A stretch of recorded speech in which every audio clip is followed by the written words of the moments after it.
সুন্নত কোন নবী বা রসুলের হয় না, শুধুমাত্র আল্লাহরই সুন্নত হয়।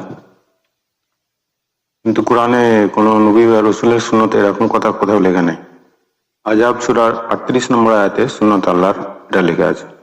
পাতা সূরা 48 নম্বর সূরা পাতা 23 নম্বর আয়াতেও লেখা আছে আল্লাহর সুন্নত, আল্লাহরই সুন্নত। 33 নম্বর সূরার 62 নম্বর আয়াতেও লেখা আছে সুন্নত আল্লাহর। এমনকি ফরজটাও আল্লাহর।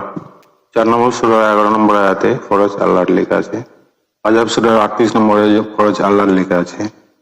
আল্লাহর সুন্নতটা বাদ দিয়ে পূর্ব যুগের লোকেদের যারা সুন্নত পালন করে এগুলো বেয়াদবি করে, যেটাকে সুন্নতে আওয়ালিন বলছে।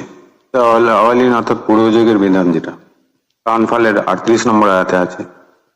হিজরের 13 নম্বরে আছে সুন্নতে আওয়ালিন পূর্ব যুগের বিধান।